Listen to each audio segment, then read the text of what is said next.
Wait for it. There we go. To Slam Jam. Now, there's a lot to discuss today. This weekend is going to be the Elimination Chamber, where once again we're in the pattern of WWE shows with about 4 matches on them. So lots to get your teeth into, no doubt.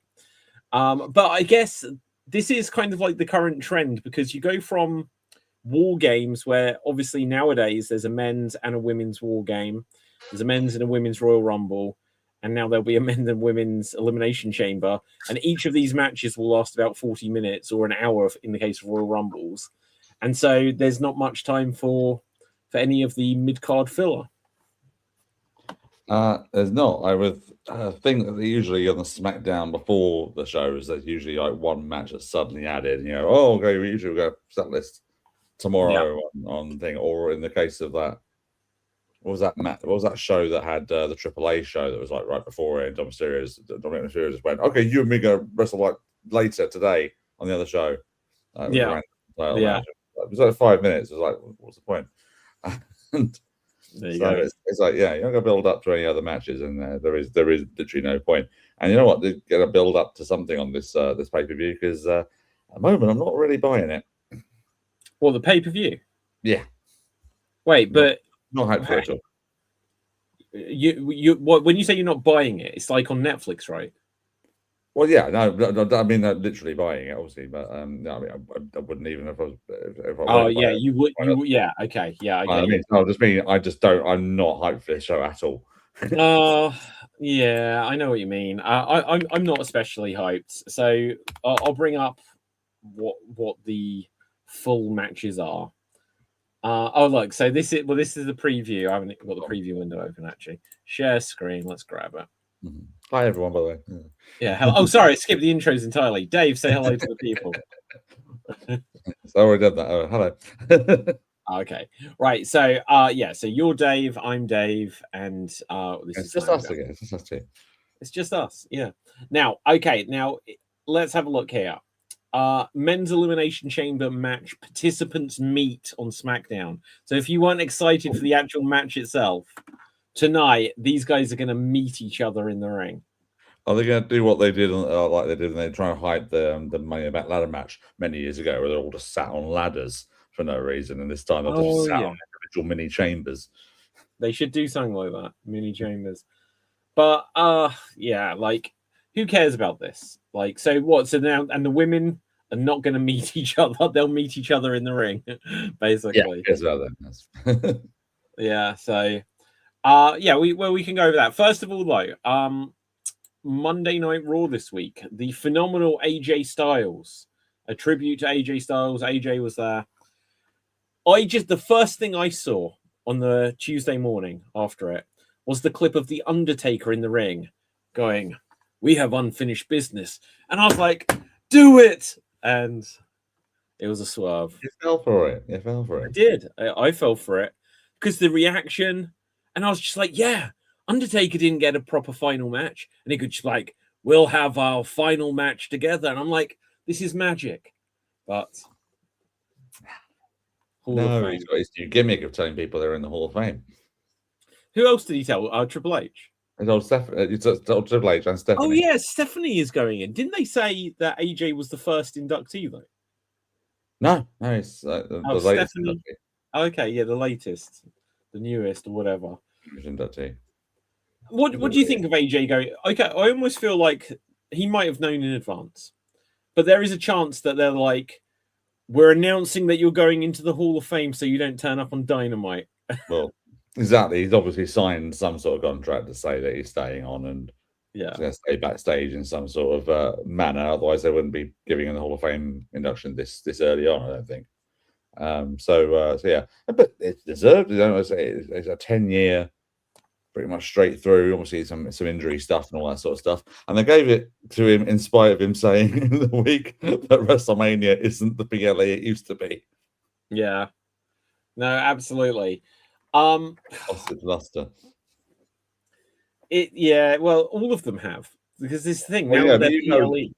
You know, if Vince was still in charge, he'd have been like, "Get that guy out of here! Sorry, put him in the boiler room with that abyss guy." Oh my god! Yeah, Abyss made his WWE debut. Kazarian showing up backstage. That was hilarious. Like people saying, "Oh, Kazarian made his WWE debut." He was in WWE for a very short period. You know. Yeah, exclusively on Velocity. Yeah. Yeah. Oh my god. But yeah, do you know, like I saw that as the clip. I did watch Raw, but like I skipped through some of the like backstage segments, and like Raw is actually is it officially back down to 2 hours? Because this was a really quick watch. I don't watch the weekly show, so I don't. Oh, you don't watch. But I did see it was a bit shorter this week from what I'd read and all that sort of stuff. I think apart from AJ's retirement bit at the end, I did notice in the highlight bit where they showed him hugging everybody after it had gone off the air, and his music was just repeatedly playing in the background to the point of, I imagine, just utter people going mad, going, "Stop the music, please." And obviously they brought in Gallows and Anderson, and they brought in Air Paris as well from his air raid. Oh wow, I did not see that.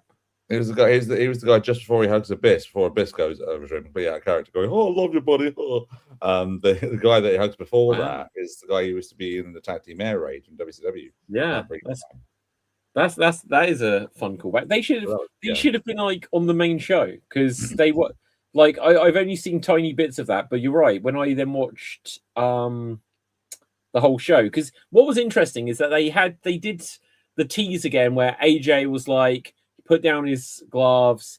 It's like, thank you. And then they brought up Paul Levesque, executive producer. And then they bring up into the corner. And then all of a sudden, the Undertaker's music hit. Okay. So I by that point, I knew the Undertaker was coming out. But this wasn't the same as when they did that with CM Punk's return. Because I would have I guess this isn't, Netflix isn't a channel. But I would have absolutely felt like the show was over. So, they're playing a little bit more of a risk with these teasers at the end there. Yeah, but they're doing it so much more often now, aren't they? It's like ever since they did it the first time they did that, correct me if I'm wrong, I'm pretty sure was that the NXT takeover where Sami Zayn beat Adrian Neville for the title, and then Kevin Owens turned on him just after they put the graphic up. Oh, that was NXT in that era. I definitely. Yeah, I think that's like the first time. So that's the thing that Hunter's brought in. That's the thing that the Paul Levesque has brought into his era. Well, absolutely. He's kind of run that into the ground a little bit now. I feel all that's just go. Oh, the Undertaker's coming out now. And look, he came out in the motorcycle where it was like that's how we last saw him against AJ. Which, there's something as well. It's like they hated each other. It was about, please don't bury me. Please don't bury me, or whatever AJ was saying. And now he's coming out, they're hugging, Yeah. But it's like, AJ freezing in horror at the picture of the Undertaker in that during the Money in the Bank match at Titan Towers. The picture of what? Do you remember that terrible, terrible ladder match? The Money in the Bank. One, yeah, that could have been awesome. Yeah. He went into a room that was a dark, spooky room, and the picture of the Undertaker on the wall. He's like, oh. Yeah, this does ring a bell. Oh my god, that was cinematic. I was actually writing about cinematic matches earlier today, but that one slipped your mind. Yeah, like weirdly. So did Matt Hardy start the cinematic match in its current form? Because I was going to say, but like. Yeah, there was the Boiler Room Brawl and the Hollywood Backlot Brawl, which were kind of cinematic matches. Yeah, I'd say the Hollywood Backlot Brawl was probably more cinematic out of the two, because the Boiler Room was just one camera sort of focus. That's what I was going to say. Yeah, 100%. Because I was going to say, what makes it a cinematic match? Because I'd say if you have an empty arena match, or if you have what was the other one I was going to say? Or just like a backstage segment that they've pre-tape, basically. Then you could say, well, they're cinematic. And I suppose there's been like tiny bits of this where they do pre-tapes inserted, like when the Undertaker was in the casket. What was it where he was like against Diesel or something? And there was a casket and they open it and the Undertaker's already inside, or something like this. And it was clearly that they'd shot it before. No, it was Diesel opened the casket and Diesel's in the coffin. Oh, and Diesel's in it. Yes. They just got a pre-tape of him being in the coffin. Yeah, and I suppose him going, and obviously the crowd can't, so they can just see a body. They can't see that it's these until it comes up on the screen. I wonder what they had got laying there. It was probably, imagine if it was Isaac Yankem. I was about to say probably was Kane, yeah. Yeah, just and Kevin Nash is stood there not realizing that is the future of the Diesel character anyway. Maybe that was it. Maybe it was dressed as Diesel just for people like in the crowd to go, "Oh, there is another Diesel in there," and then Vince went, "Well, he's done it before," you know. Yeah, it could be. And then I suppose the Warrior appearing to Hulk Hogan in the reflection in WCW. Do you remember that? Yeah, that wasn't a cinematic match, was it? No, but random backstage segment. Yeah, it's a backstage segment, but these kind of I don't know, is saying something's kabuki nowadays inappropriate? It might be. I don't know, but when this is what they'd always say back in the day, like Bobby Heenan or whatever on commentary saying, "Oh, something a bit kabuki here," just meaning something mysterious. Is it? Am I burying myself here, Dave? I've never heard that expression. You never heard it? I swear, watch old wrestling, you'll hear it fairly regularly. I'm the wrestling encyclopedia according to our chat group, so I should know that. Yeah. Okay. Well, anyway, so their cinematic match was the only cinematic match I've seen that I think holds up, personally.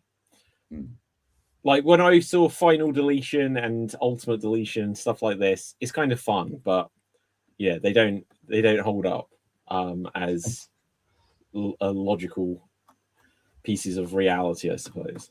No, it was funny at the time. Everyone just trashed it at the time. And then, do you remember when the TNA wrestlers, there was people like Rockstar Spud and EC3 and these other guys parodied the video, like in the back, they just filmed their version of it, and it was like, okay, this actually is quite funny, and it's like they're almost like, and at the end they go, "Oh, this is the worst thing ever, isn't it?" So like they look at the camera, really? Is this really the worst thing ever? It was almost like they're saying, "This wasn't that bad, people. Come on." Yeah. Okay, no, I don't remember that, but that was actually makes sense. Okay, so I was just about to look up the Elimination Chamber. There's something just weird when you search it. So CBS Sports Elimination Chamber 2026 predictions. It's just got a dedication to Hulk Hogan on it. Hulk Hogan on the fucking for some reason. God's sake. Yeah.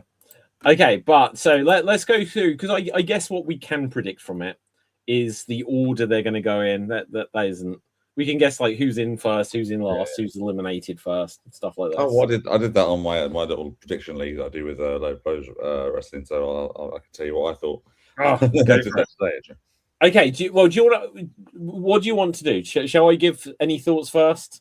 Yeah. Just okay. So this is to go against Drew at Mania. Gosh. Yeah, it's almost certainly going to be Cody, because that's the only one that feels like it will be. It's elevated that high. It would be a huge shock if it was LA Knight.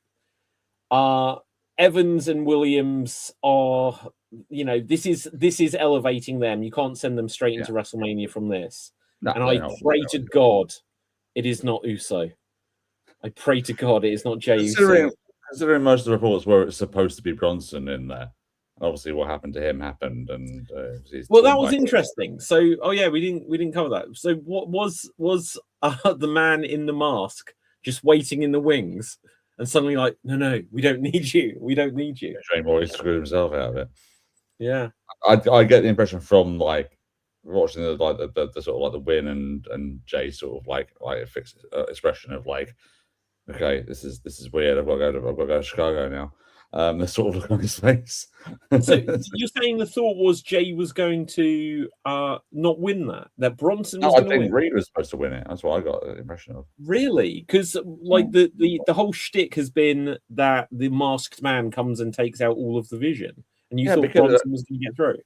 He could have done it in the match. He could have done it in the Elimination Chamber. Oh, what? Screwed him. Yeah, because there is no Vision representation in any part of Elimination Chamber now. They could probably get involved in the Punk match, or perhaps, I don't know, but there wouldn't be any point there because that's not their story. And there's zero involvement with them now, and they're a cursed group now, aren't they? Because Bron's out, Now Reed's out, and what is the vision right now? It's Paul Heyman with Austin Theory and Logan Paul. It's not really a intimidating faction right now, is it? No, and then Heyman weirdly came out with Brock because it's just like, well, you know, I come out with Brock, and so that's a thing, but it's separate to anything else he's doing.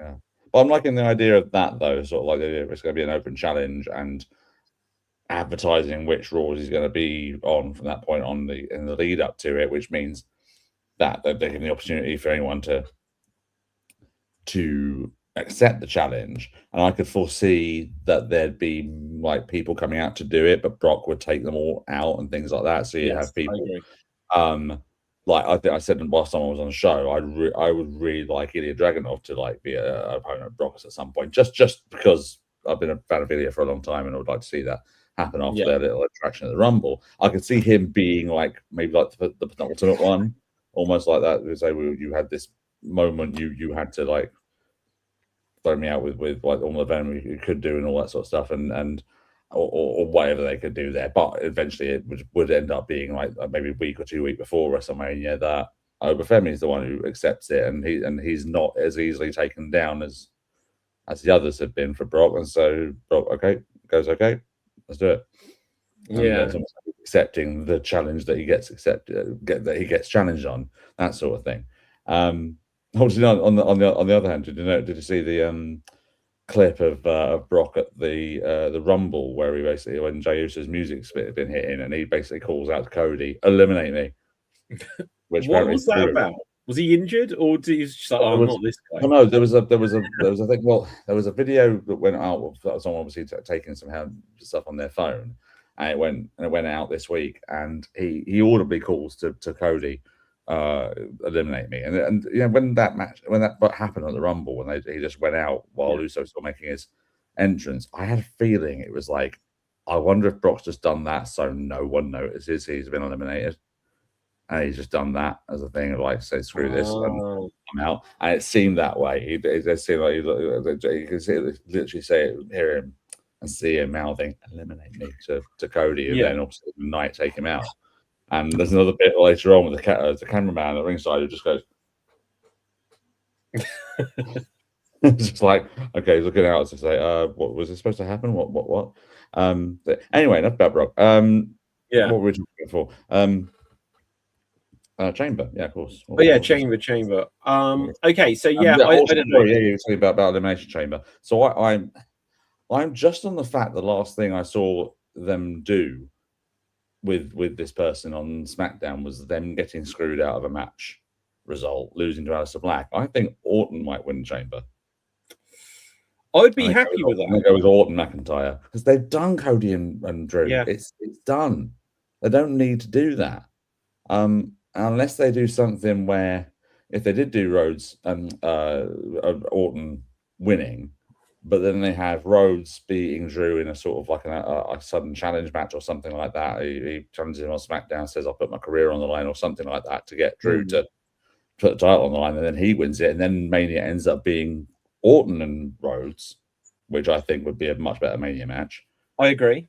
Overall, I think that's a possible avenue they could go, but also, Drew. I don't know if it was a story that was happening earlier on in SmackDown, but he interfered in the match with Orton and Aleister Black, didn't he? So, which cost him the match. So it could go that way.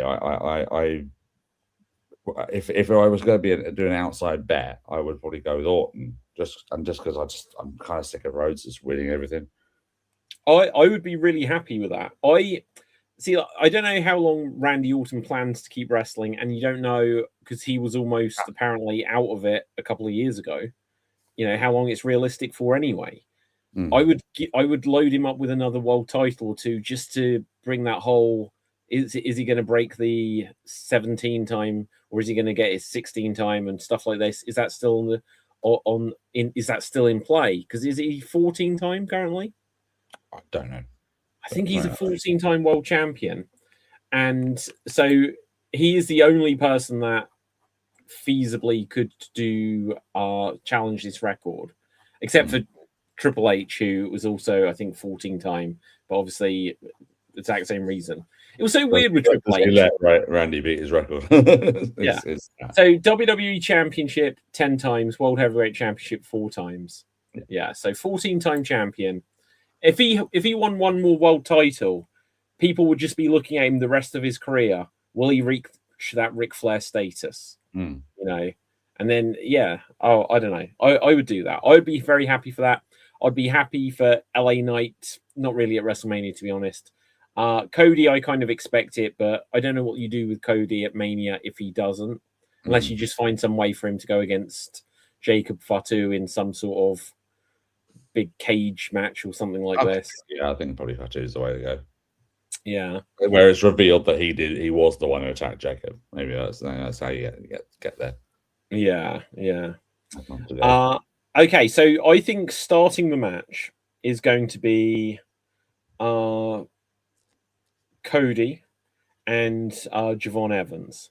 I think they're going to have someone in there just to like really show off that, wow, look at this guy. He's like come to the dance and he's going to do all of his high flying stuff. And Cody will be like, yeah, kid, you got it, kind of stuff like that. And then someone else will come in. Oh yeah, so it's very babyface heavy, isn't it?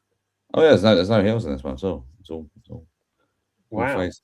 So I have Jay and Javon starting off for some reason, and possibly that Javon gets like a quick elimination.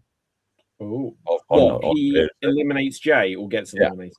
Okay. He gets it just before like the next person comes out, who will be Trick Williams or something like that. They usually have like the new sort of heel character going out there. Oh no, Trick's a heel.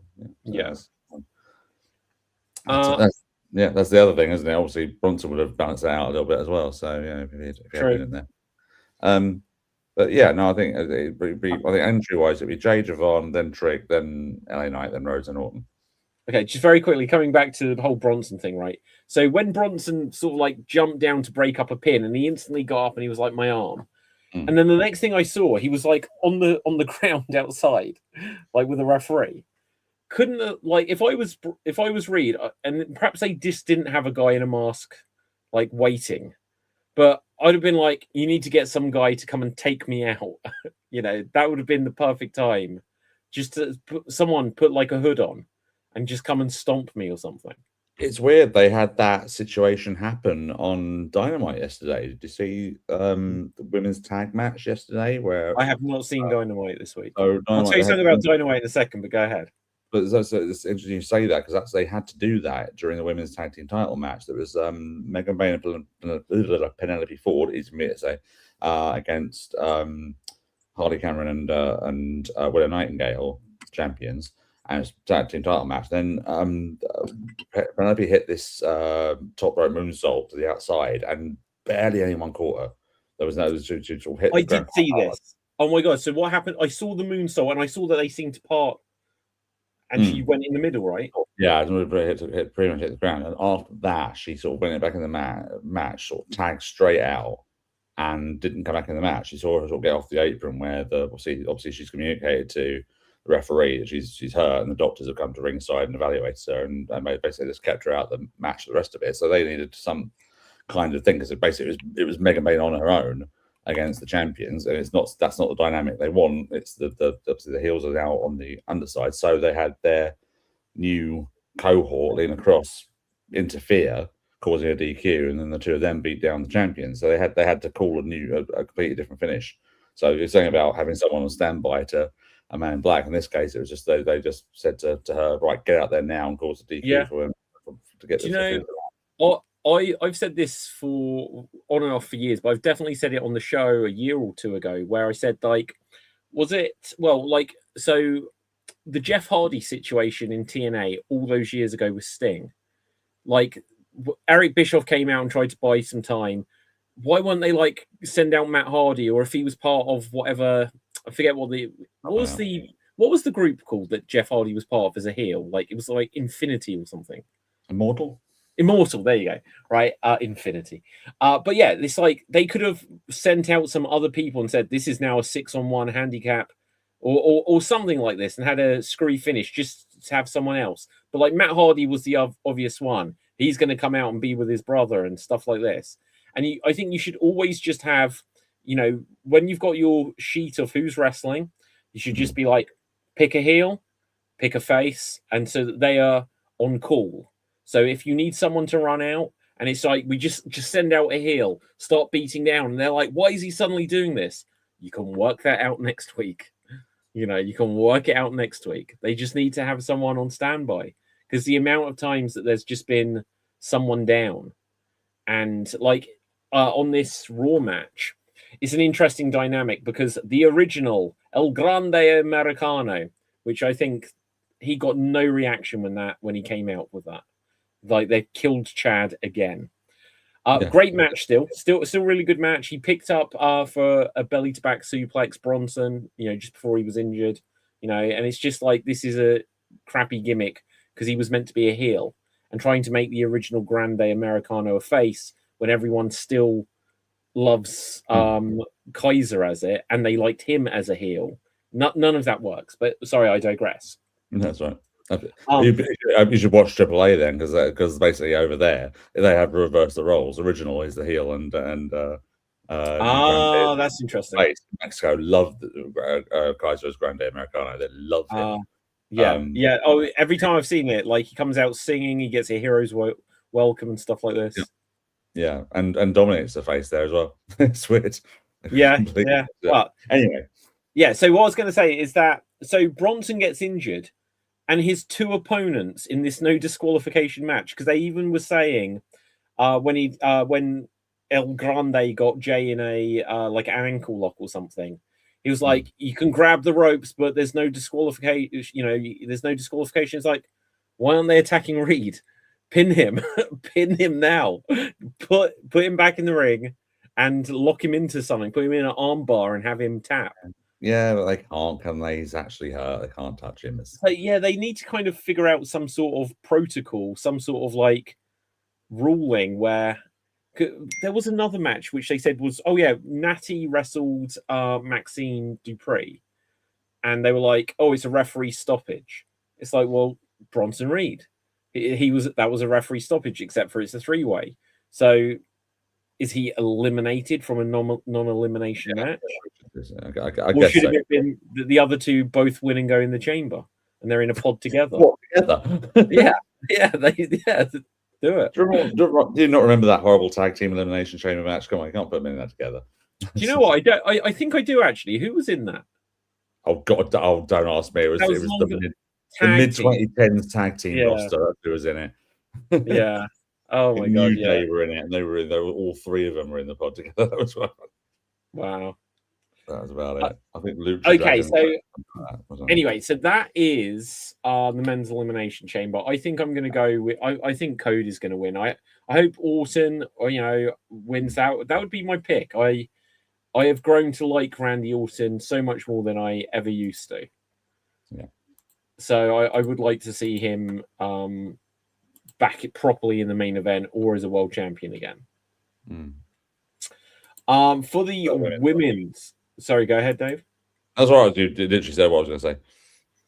Yeah, so we've got Tiffy Time, Rhea, Bliss, Oscar, Kiana James, and Raquel Rodriguez. So easy pick for me, Rhea Ripley. And so she's now would be against Jade, right? Yes. Okay, that's interesting. That'd be the match you go for, I think. Yeah, well, whoever you put against, you haven't got Bianca. Bianca's only just got out of surgery now after a year on the shelf, so she's not back for a while. So I think Rhea's the biggest one you can go with on this one. I mean, and she, obviously she's big enough to be able to throw around Jade and vice versa, so they can have a more powerhouse match kind of thing. Yeah. Also, they're going to have this. I think Raquel, though. I think I don't see it with Raquel. I don't get it. I don't see why you would go with Raquel. It's one of those things. I get the idea that it would be like both the Judgment Day women goal, but Raquel doesn't have the it factor for me. Never has. No, I agree. No, I've said this on the show in the last week or the week before, or whatever. Like, Rhea could she is the star level and everything now, so she is legit WrestleMania main event. Exactly. So, and because now they've got 2 nights. Okay, so are we going to get a women's match main event Mania this year? What do you reckon? I don't know if we go with that, but I have some issues with how the other match has been sort of like promoted as well, just in terms of how they're booking Stephanie Vaquer. I think with the feud she was having with Raquel, speaking of her, the final match they had after the night after the Rumble was good street fight and was well done. But they do book her to be a bit of an idiot sometimes. Remember that time when she was doing that feud with Raquel, there was like one where she was in the walking boot and she's legit injured and all that sort of stuff. She had a little stare down with Raquel, and Raquel went off to the back to the entrance area, and then Stephanie like cut a little promo to the camera on Raquel, who then came back and attacked her from behind, and it was like, why did you make her look so stupid there? And they did it again this week with the whole sort of thing with her and Liv just sucker punching her, and it was like, come on, she's not. Why are you making her look so stupid?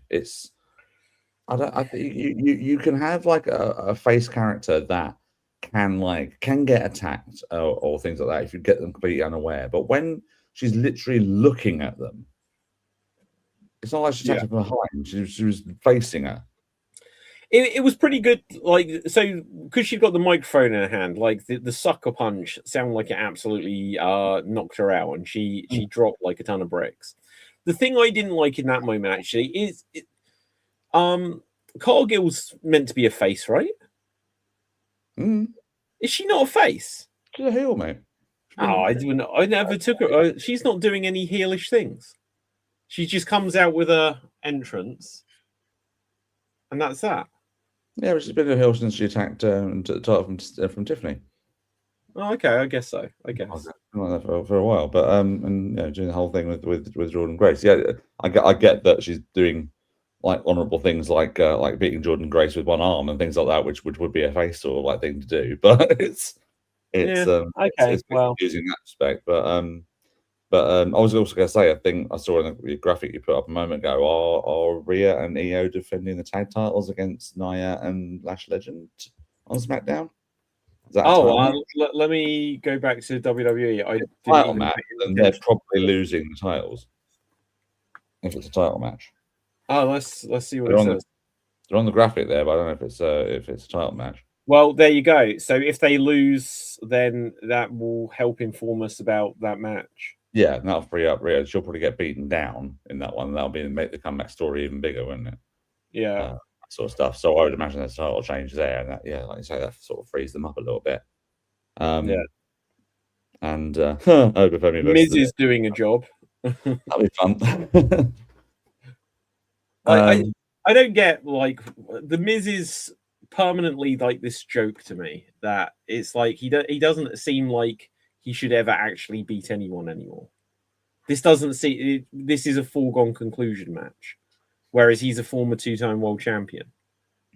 Yeah, but he does the job. He does the job well. It's like, or literally in this case. But yeah, he will. Well, yeah, he puts people over a lot. I think there's a problem though, where like even Orton, it just feels like there are people that once they've been there a certain length of time, even if they've been in main events and world titles, world champions, it just feels like they exist just to put people over. Yeah. Which, I don't know, I just don't think you should get people ever into that phase where you always expect someone to lose, but they can always turn up like, oh, I'm going to be a serious threat. It's like, no, you're not. Not anymore. Sorry, Randy. I hope Randy Orton wins another world title. I think with Miz though, his character has always been that of the smarmy, like that takes himself a bit too seriously, sort of like style character, isn't it? And he has become sort of Teflon. He can lose matches and win matches, and it doesn't matter. He'll always have that level of stardom. No, I completely agree. He never goes. No, go ahead. I'll be interested to see what his level's like after this new series of American Gladiators is coming out, because he's a host, isn't he? Yeah. Oh, that's very exciting. I forgot. It's really interesting. He's the host, and Wardlow's one of the gladiators. Oh yeah. Is Wardlow still in AEW? Well, yeah, he's on the shelf. Do you know what? Like, here's the thing. I made one of my New Year's resolutions was to get back into AEW rather than just follow it vaguely. And I took the step.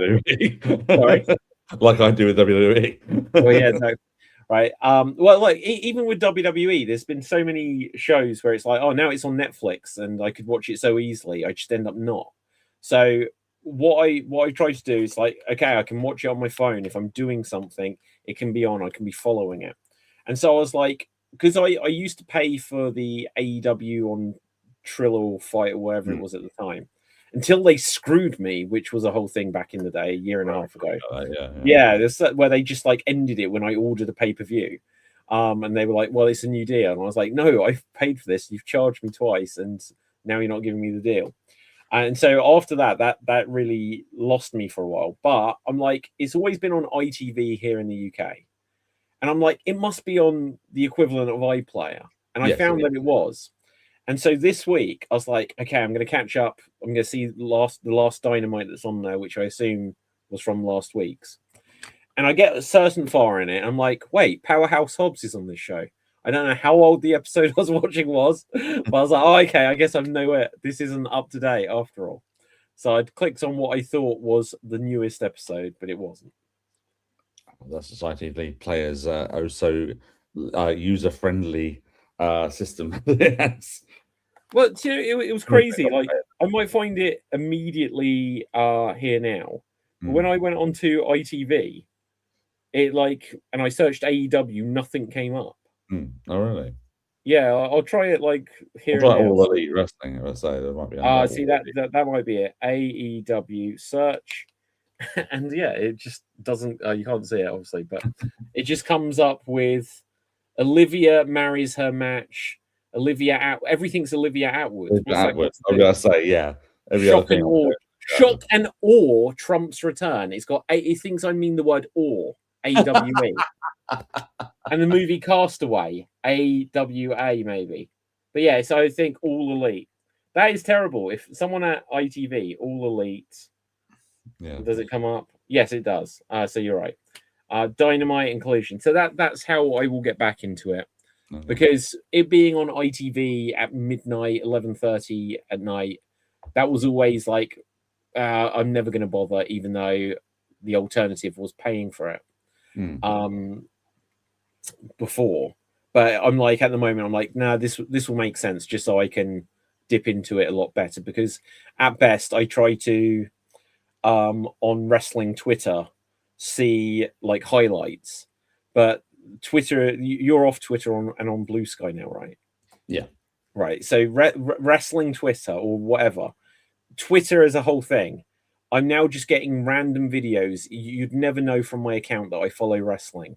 And so I have to search for it every single time. So even for, like in preparation for the show today, I'm trying to see like what's the breaking news. And I can't risk showing Twitter on screen unless I know what's coming up. But none of it has got to do with wrestling. It's absolutely ridiculous. Yeah, every account I follow is it's all like weird health stuff coming up. It's just strange. And animals, lots of animals, AI videos of animals, I think. But yeah, so there's not enough animal videos of actual real animals in the world. Do people actually need to make AI videos of animals? Yeah. There was one though. There was one of a horse on skis, so you can't do that. I will say there was quite a funny AI video that I saw today of a cat trying to wake its owner up with various instruments. So that was quite funny. But yeah, as a cat owner, I guess. Yeah, I'm much against my better judgment for watching an AI video, but there we are. Yeah, but yeah. Anyway, should we go back to the chamber? Yeah, back to the chamber. So I don't know. Yeah, Rhea's the biggest star there. Rhea versus Jade. That will look good on a marquee, a poster, etc. I would imagine this comes down to Rhea and Tiffany at the end. I know Raquel's in there, but I think it'll come down to like the two bigger sort of faces in the match. Alexa's in there as well, I suppose, but I would foresee her getting eliminated like about midway through. Yeah. I mean, Jane's getting a bit of a small sort of push. You know, she had a sort of like long tenure in the Rumble. Now she's getting this match after beating Nia and Charlotte in a triple threat, which is quite a surprise. Yeah. So we'll see how that ends up for her. I think Asuka will be sort of. I don't know. I don't see where she would sort of whether there be any kind of argument for her doing well in this one. If there's any sort of like thought about them building to Asuka versus Kyrie down the line, if there's any more juice to that story, I don't know if she ends up accidentally costing her in that one as well. You know, she accidentally eliminated her in the Royal Rumble, and it's always interesting when it comes to chambers or Hell in the Cells, how you're going to have people interfere. They always find ways. But no, but I think we both agreed that Rhea's winning, aren't we? Yeah, I think so. And then we have two other matches. I think AJ will possibly win, because if she doesn't win the Intercontinental title, then is it just that she's a bit of a damp squib, or is it that you build up for a second match at Mania? I think the latter. I think Lynch wins this by cheating. Okay, and then you build up to a second match. Yeah, I think Mania is a thing when you pull the trigger on the title change. I think either that or AJ Lee is there that should just have a few matches and put over Becky. Maybe maybe that's her whole deal. I don't know. It could be. It could be that's the way. Is this like, as Becky Lynch just said, this is her last year or something? Or was this her last contract anyway? What? I didn't hear that at all. She said, is she doing some Star Trek show? Her last run or something like that as an active wrestler, and she's going to be retiring after this contract's finished. I don't know about the Star Trek thing. I've not heard that. But. Yeah, this vaguely rings a bell. That Becky Lynch, I thought, because she was gone for a while, wasn't she? And so obviously they then have tempted her back. But yeah, I think, you know, her and Seth have got at least one kid, right? Yeah, I mean, this is a thing, you know. So who knows? It could well be. But yeah, so I think probably AJ will win this then. I'd be surprised if she doesn't. But then what, you know, this feels like this should have been the match at WrestleMania, because it's only for the Intercontinental Championship, which is still so new and everything. And so is the Women's US Championships, that they kind of, in a sense, feel just as prestigious as the world titles, because they're the novelty still. You know, people haven't won these belts before. Yeah, I suppose it's possible, you know, neither a US or IC title were defended last year's WrestleMania, so it's possible that they're doing this now because they might not have room for it at Mania. Yeah, that's a good point. And then we come to This is how interested we are in that one. Yeah, well, I don't know. Like, I don't expect it to be a very long match. I just hope that AJ can still go and doesn't like get an injury or something, basically. Because is this her first singles match back? She only was in a tag match. She hasn't. Was it only one match she's had? Games, yeah. Oh yes, of course, yeah. So yeah, tags only. And then we have Punk versus Balor. Yeah. And Balor is just the absolute poster boy for having a world title match just before it's meaningful, and therefore it's utterly meaningless. Balor probably won't even have a match at Mania unless it's some sort of Judgment Day explode kind of thing. Him versus Dom. Yeah, it could be either way. Because there was a little interaction with them on Raw where Dom was like, "Hey, are you still gonna have my back? You know, I want people out there." And Finn was like, "Well, I'm about to have the most important match of my career." Right, which I don't think is true at all. But he said, "So, you know, why don't you do what I did when you were doing something?" He's like, "I took care of business on my own." So it could be that Dom, I don't think he's going to cost him it, because then Punk's in the weird position of, oh, he's not he's a disputed champion then, I guess. So he couldn't be someone without someone else helping them. So what threats are going to be for Roman? Yeah, exactly. Yeah, but Punk's winning surely. Yeah, they've already announced Punk versus Roman. And what's the? Well, exactly. This was the thing, like with Adam Pearce, like a week or two ago, when Finn Balor was in the ring. He's like, "No, the main event of WrestleMania is CM Punk versus Roman." I'm like, what about defending? He could lose the belt at any point. Yeah, Punk should be like, "No, I'm old school. This is supposed to be defended every 30 days." Jack Tony said so. Don't you have like a weird feeling that Punk's going to get injured and not be in that match at Mania? It just feels like main events at Mania. Last year, because obviously he came back. It felt like he was going to main event against Seth. He was injured. Seth was in. Well, first Seth was injured, then Punk was injured, then Seth came back and Punk wasn't there. And then the next year, Punk's going to main event Mania. It's like he's going to get injured. It's not going to happen for him. And I still feel like that. I still did it though. Yeah. Last year, triple threat. But no, I was worried in the build up to that it wasn't going to happen. I'm always worried he's going to injure himself. It's what he does. Yeah, that's what he does. Yeah. Well, his injuries were always like stupid, like the crowd diving. I see what you mean. Taking what didn't he? Was it like Drew Future Shock DDT'd him or something, and just taking that move, he busted his arm? A double arm thing, and he broke his shoulder, didn't he, or something? Or it was something like that. Tear or something. Yeah, tricep tear. Yeah, I don't know. Well, hopefully Punk will get his Mania main event. Yeah. But so this is the thing. We're sort of like talking so sort of like, I don't know, finding other things to talk about while we've been going down the card. It's like, this is how much interest this card is for us. Well, but yeah, and that's it. 4 matches, and a lot of it. Well, like I wouldn't say, like I'd say Rhea is the most obvious victory there. The men's, it could go a few different ways, but Cody seems legitimately like the obvious pick. It's not that. It's just like put a bit of variety in there. You got 2 chamber matches and 2 singles matches. Put a freaking tag title match in there or something. Yeah. I don't care if it is. It has to be the MFTs and put them in there against the Machine Guns or something. I don't know. Just something. Oh my god, Machine Guns still in WWE? Apparently, but I don't know if they've been released. But you know, if we're going to do another one, then give Wyatt 6 another fucking title shot or something. I don't know. Just do. Are they still in WWE? Have something in there, you know. Well, yeah, they could. Like, I don't know what they're ever going to do. The thing you're saying, they're going. Oh, they're still in there. They're still in there. They've got such a huge roster, and they give 4 matches. It's 4 matches, and there's 16 wrestlers involved in these 4 matches, and that's it. It's like, I know it's kind of ridiculous just how many people they do have.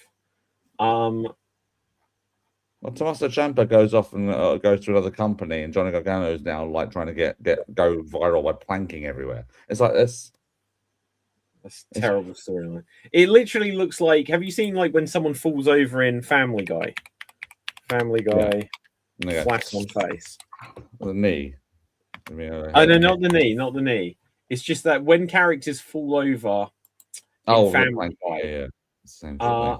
They usually like it's like their arms by the sides. It's not like you think normally you fall down, you try to save yourself. Also, how Maxine Dupree sold being knocked out. Yeah, that's true actually. The same thing, but it's like it's just you got all these people on there. There's all this talent, and they're doing nothing with them. And look at I'll give NXT a bit of a shout out this week because they had quite a big show the other day. They had like 3 title changes in one sort of show, and they had another big title match that ended with an angle that people sort of possibly saw coming, but the impact of it was still pretty good.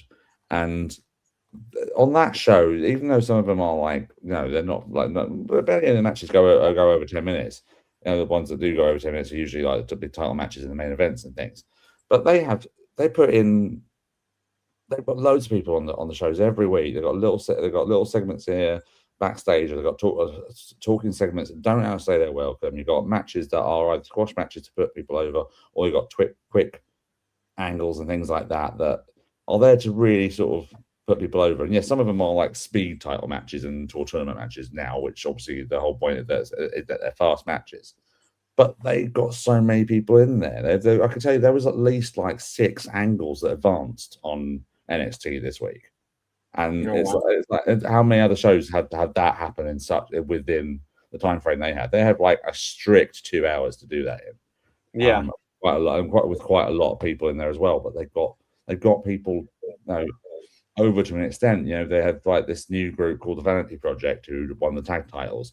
They won the tag titles because of Tony D'Angelo like getting involved, because his beef is with the Dark Side group, who are the champions. But he screws them over to get this new group over, winning the titles. Then later on, they're associated with Ethan Page, who loses his title. So it's like, wow, I'm leading these guys, but they're all now champions. I've not got a title anymore. It's like, where does that go now? So like, you got that interesting angle there. You got the Sol Ruka and Zario split, which finally happened, and it happened at the beginning before the match even happened. It wasn't a case of Zario screwing Sol Ruka. She screwed him straight away. They got the introductions done in introductions, and she just speared the crap out of her. And wow, that's interesting. And then Sol was like selling like out, and it was like telling the referee, "No, I'm good to go. I'm good to go." And then she just immediately gets knocked out for the win. Wow. Going to win. And then Zario attacks her again, and it's like it made so much more sense to do it that way. And other things like Miles Bourne, this guy who's a deaf wrestler who beat Ethan Page for the title. They've been building this over the course of like 8 weeks of then Ethan Page trying to tell him to get this killer instinct in him, and it ends up being his undoing because he's the one who beat him for the title in the end. And there's 3 or 4 others things I could talk about on that bit. It was just done well. It was just done like, as I say, just succinct. It's all like, a lot of people would say, oh, it's a bit sloppy here and there and all that sort of stuff. Yeah, it is sloppy because a lot of these guys are very young and inexperienced in certain ways. But they've still managed to build a roster that has differing levels and things like that, and just has stories that are constantly advancing. And it's so frustrating to see that happen on the developmental show, essentially the third brand, when the other ones are just so dull. And this pay-per-view is just an example of it. You could have so many things going on in this pay-per-view. And I know they've got 2 chamber matches, but they don't have to be like an hour long. And they're going to be up to that point. They're going to be at least 45, 50 minutes. It's just going to be, especially the men's match, it's going to be laborious to watch that one. I got a horrible feeling. Well, we'll see. That it might be interesting just for Evans and Williams to bring some fresh energy into it, because obviously they'll probably be eliminated first. They'll have LA Knight, Randy Orton, and Cody Rhodes. I don't know. I think like imagine if Trick eliminated Orton. What a big win, or something that could lead into a Mania match or something. But yeah, no, you're right. Like it's kind of a bit. It's not going to be any different than every other chamber match, basically. Yeah. So someone might go through one of the panels. Someone's going to be raring to get out. You might, of course they are. Oh yeah. You know what? Look, I'm just having a quick check to see if there's any breaking news or anything. Here's a headline that kind of sucks: the British Bulldogs WWE Hall of Fame ring stolen. That sucks. Yeah, someone broke into Harry Smith's house or something like that, and built a load of his dead stuff. Yeah. Oh, that's terrible. It is. It's also terrible that I'd forgotten he was even in the Hall of Fame. I completely forgot. Wow. I saw a headline the other day, yesterday, saying that I think family members of the Dynamite Kid are now starting to starting to try and get a thing going to get support for Dynamite to go in the Hall of Fame. My first reaction was, well, David Boy's not even in there yet. Wait till he gets in there. And then this. Sorry, who to go into the Hall of Fame? The Dynamite Kid. Okay. Want to get him in the Hall of Fame. My thought was, oh, well, David Boy's not even in there. You should probably put him in first before Dynamite. And then obviously reading that earlier today, I'm like, oh yeah, he is in there. Okay.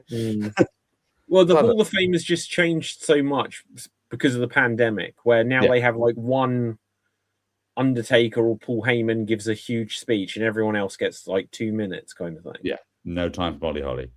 Yeah. Okay, Dave, let's begin to wrap things up here. The one other thing I was going to mention is like from Raw. So obviously it was the AJ Styles special, and Gunther came out as you'd expect, and it's like he's retired AJ Goldberg and John Cena, but for some reason every week now, Dragon Lee has to come out and attack him. It's like you're diminishing what Gunther did by having Dragon Lee be like the only one to stand up for any of these guys. It's like, no one else cares. No one else cares that AJ Styles is gone. Like, I mean, I guess after Cena was retired, then AJ did give him a stare down, but then he got retired.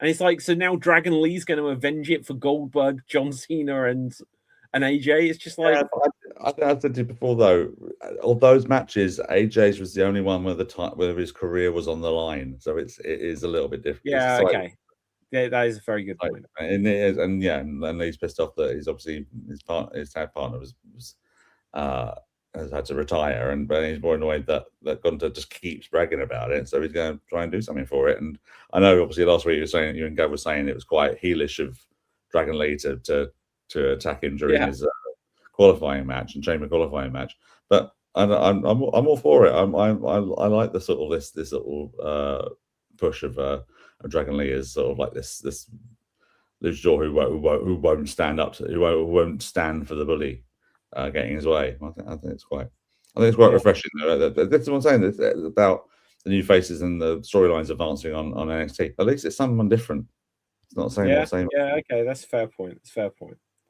Although I just feel like, see, if they'd suddenly said on this pay-per-view was Gunther versus Dragon Lee, but I don't think there isn't a pay-per-view after this Mania, is there?